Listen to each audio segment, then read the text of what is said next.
your first impression is always your biggest impression on anyone.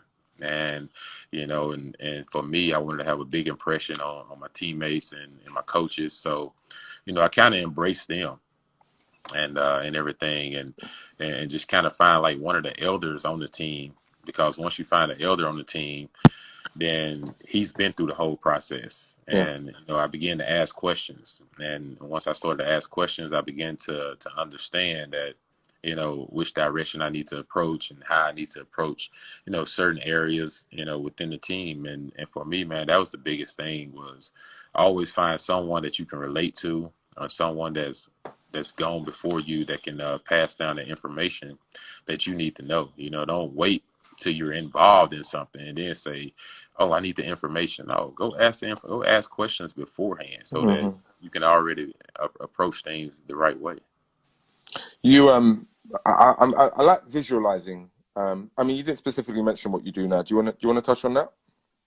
Yeah, now I do a podcast called "Believe in Everything in Auburn." Um, and then I also work for Auburn Sports Radio for the football season. So, you hear me on there doing a lot of home games. And then I also, like I said, I run football camp back in Mississippi. We do a free camp for kids every year. Hmm. I do public speaking. I go and speak to like motivational groups and Fortune 500 companies, or, just talk on leadership and teamwork. And then other than that, I'm a high school coach. I help coach high school football in the meantime, trying to help younger kids to get better and to grow. And that's an aspect in life.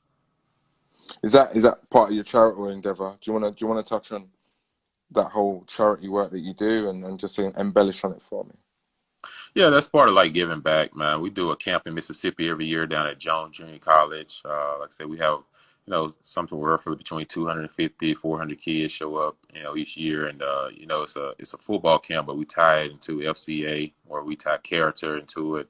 And we try to help these kids see differently than just the aspect of, you know, of where they're at or just their circumstances. But we try to make them Okay. think bigger. And it's been great. We've been doing it for 9 years. Fortunately, with everything that's going on this year, we may not be able to have it.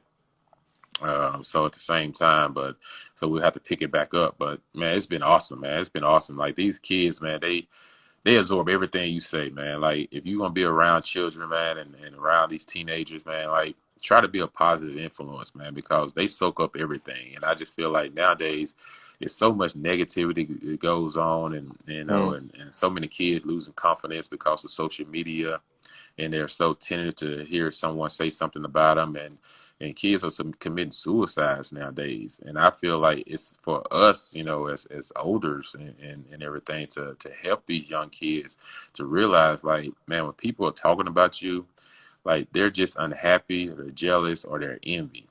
you know I always feel like if no one's talking about you, then you must not be doing something. Mm. I say, if you're doing something in life, expect to be talked about, because, you know, no one talks about anyone that's doing nothing.